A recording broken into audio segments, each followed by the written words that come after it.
Hey guys, what's up? Welcome to another episode of the JPT City Show, or whatever the name is, because I actually haven't properly put a name to it. But anyways, in today's video, I actually want to talk to you about the biggest mistake what the podcasters are doing when they're actually interviewing their guest. So the first thing that you have to look at is that when you're asking them to come on to your show, the first thing you have to do is make sure that you have a Calendly link. Okay, so Calendly is something that really useful for have been useful for me, and literally many other podcasters are using that. Okay, so I have seen that also. First of all, I was really afraid to do that because how I actually thought how would the podcaster, the guest would react, considering that these are the only available options. But recently I saw a video of Pat Flynn. He was actually talking about how Joe Rogan actually signed $100 million signed up for the Spotify, so that they actually had the ability to transfer all of his audience to the Spotify instead of YouTube or Apple podcasts or anything like that. So he actually said that Joe Rogan took a stance. That's actually what being a podcaster is all about. It's your show. Okay, it's your show. It's you, who you are. Even though you're having many guests, it's all about your show. So my suggestion is that create a Calendly link. And actually, how much time I have actually is that in the morning I will have session mostly on Sundays, and in the afternoon and in the night. So 3 times. 1 hour each. That's how I actually schedule my. I can leave it here how it actually works in here. So these are 3 times they actually have. So when you have that, it will be easy for the guest also. They will actually make time for you at the particular time, because see, podcasting is really an amazing stuff. I mean, imagine why would anyone would want to spend time with you talking about things that normal people would want without being paid, when they are actually doing things for that in a paid situation. Does that make sense? I mean, why would anyone do that? Okay, so that's why podcasting is all about. So that's the first mistake. And second is that this is something that I learned from Scott Carson. Okay, I will tag him here. It's when you are doing podcast. I actually did a recent episode with him. I haven't released it yet. It will be released on maybe in the end of the month or next month starting, I think so, most probably. So what I learned from is that when you're interviewing guest, the first thing that you have to do, the important thing that you have to do while on the interview is listen.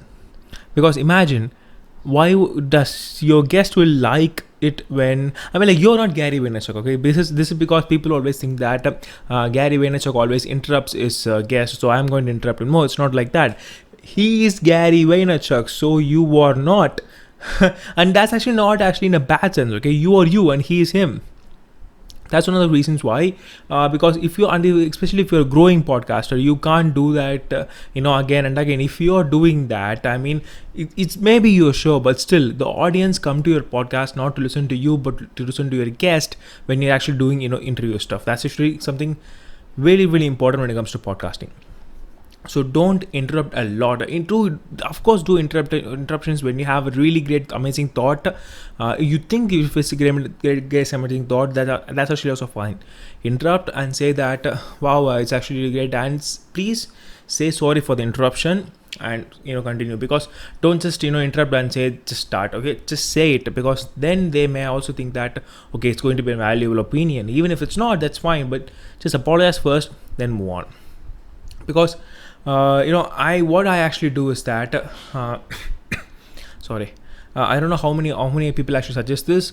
What I actually do is that sometimes, not all the time, sometimes I take notes whatever they are trying to say. Then from that notes, I will ask questions.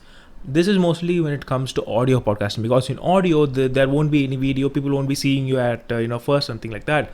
But when it comes to video, this is something that you should do. It comes out of practice around. Okay, you should have good memory power first of all, and everyone will have that, but you should have really good listening skills, and you can improve that by experience. So there's no particular criteria for that.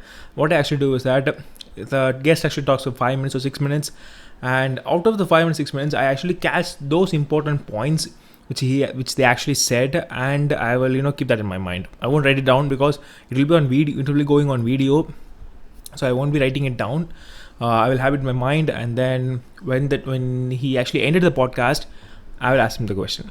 Because I mean, imagine if the guest is talking like 5 to 10 minutes, and at the end all you're saying is that, wow, that's nice. It's a total idiotic stuff. You have to reply them with some of the points that they have said. According to that, you have to reply. Now, let's say for example, my podcast is talking about something called the future of podcasting.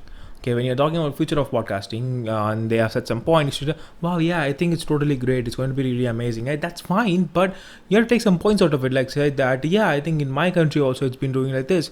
I think in future it will be as your opinion also matters, not for the audience, but for your guest. That's something that's totally important and relevant when it comes to creating interviewing your guest. That's something that's totally important. So, guys, these are the two major mistakes that podcasters do when they're actually interviewing guests. This is something that I've learned so far. I have improved myself so far, and there are many other things that I actually put on my Instagram page, on my LinkedIn, my Facebook, my Twitter. I get content of many interviews that I have done. Sorry. So if you guys want check that out as well, you can go and check that out. And if you guys like this video, please comment, like, share, and comment and subscribe. I think that's actually being said by many people. So please do that, and I'll see you guys next video. Peace.